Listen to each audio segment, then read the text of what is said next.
दोस्तों, इस बात में तो कोई शक नहीं है कि मौत एक ऐसी चीज़ है कि जिससे कोई भी नहीं बच सका है।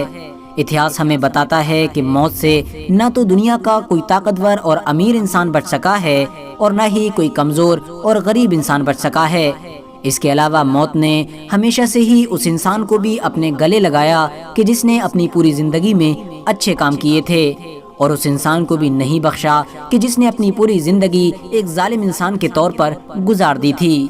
फिलहाल दोस्तों, आज की इस वीडियो में हम आपको कुछ ऐसे ही योद्धाओं की मौत के बारे में बताएंगे कि जो योद्धा हमारे इतिहास में बहुत ज़्यादा मशहूर हैं। आज की इस वीडियो में आप लोग न सिर्फ ये जानेंगे कि आखिर इन योद्धाओं की मौत कब और कैसे हुई थी, बल्कि साथ ही साथ आपको ये भी बताया जाएगा कि आखिर आज के दौर में इन सभी योद्धाओं की कब्रें कहाँ मौजूद हैं। तो दोस्तों, अपनी वीडियो को शुरू करते हैं और सबसे पहले बात करते हैं मुगल सल्तनत के बादशाह यानी औरंगजेब आलमगीर के बारे में। औरंगजेब आलमगीर को भला आज के दौर में कौन नहीं जानता है, क्योंकि ये भारत के इतिहास की सबसे ताकतवर सल्तनत यानी मुगलिया सल्तनत के सबसे ताकतवर बादशाह थे। इतने ताकतवर कि इनके दौर में न सिर्फ मुगल सल्तनत की सरहदें भारत के साथ साथ दूसरे कई देशों पर फैल गई थीं, बल्कि मालो दौलत का भी ये आलम था कि दुनिया की पूरी जीडीपी का 25% हिस्सा तो सिर्फ और सिर्फ भारत के पास था। यानी इनके दौर में पूरी दुनिया में जितना भी मालो दौलत था, उनमें से 25% सिर्फ और सिर्फ हमारे देश के पास था। लेकिन आपको जानकर शायद हैरानी होगी कि इतना अमीर और ताकतवर इंसान होने के बावजूद भी औरंगजेब आलमगीर एक सादा जिंदगी गुजारा करते थे। इतिहासकारों ने औरंगजेब आलमगीर के बारे में लिखा है कि ये मुगल सल्तनत का एक ऐसा ताकतवर बादशाह था कि जिसने कभी भी अपने ऊपर खर्च करने के लिए सल्तनत के खजाने से 1 रुपया भी नहीं लिया, बल्कि ये अपनी पर्सनल जिंदगी गुजारने के लिए न सिर्फ टोपियां सिला करता था, बल्कि कुरान की कॉपीज भी लिखा करता था। और फिर इन दोनों चीज़ों को बेचकर जो रकम इकट्ठी हुआ करती थी, उससे ही औरंगजेब आलमगीर की जिंदगी चला करती थी। आपको बताते चलें कि औरंगजेब आलमगीर अपने धर्म को लेकर बहुत ज़्यादा सीरियस रहा करते थे।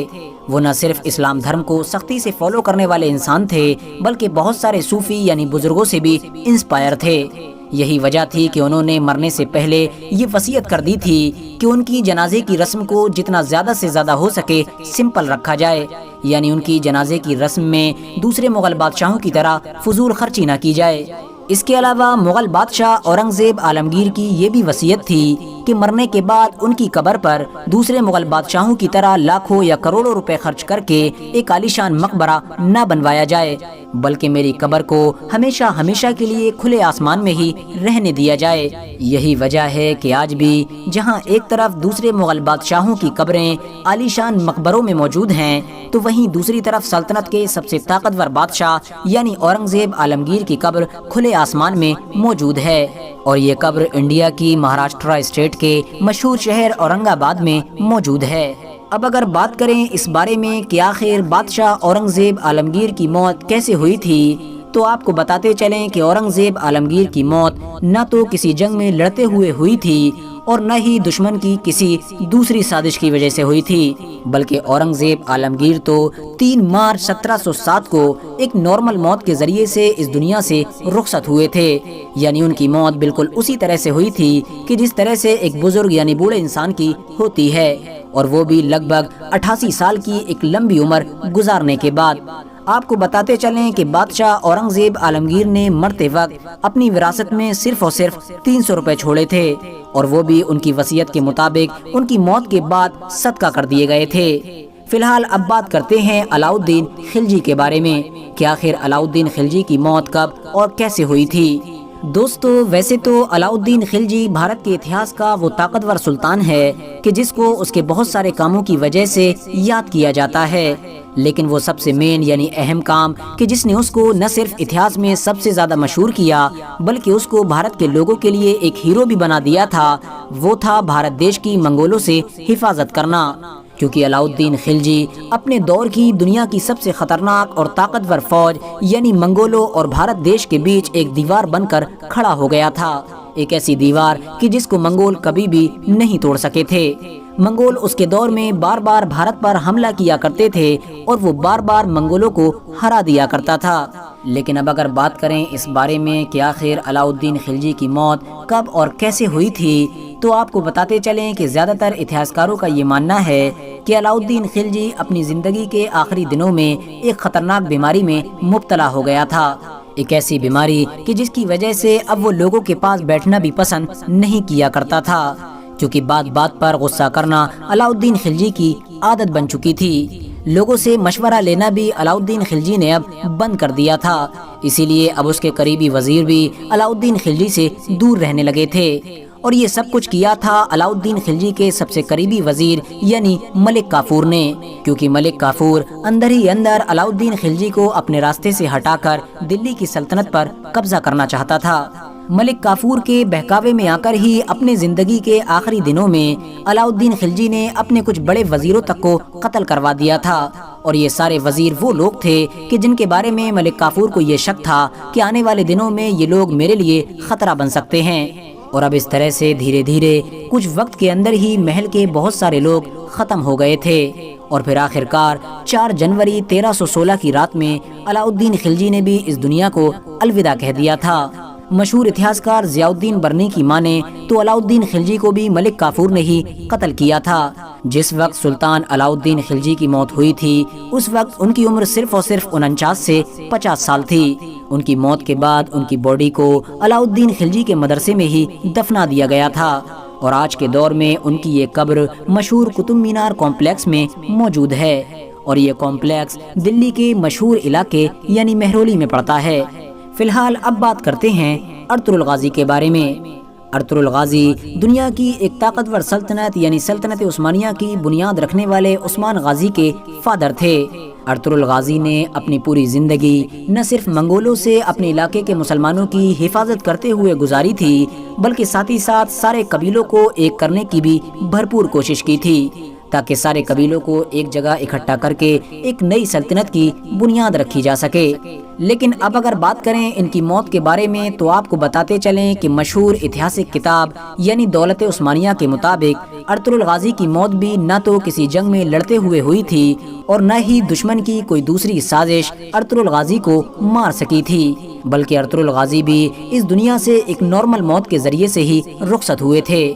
ارطغرل غازی کی موت 1280 یا پھر 1281 میں ہوئی تھی۔ ارطغرل غازی نے اپنی موت سے پہلے ہی اپنے سب سے چھوٹے بیٹے یعنی عثمان غازی کو قبیلے کا سردار بنا دیا تھا۔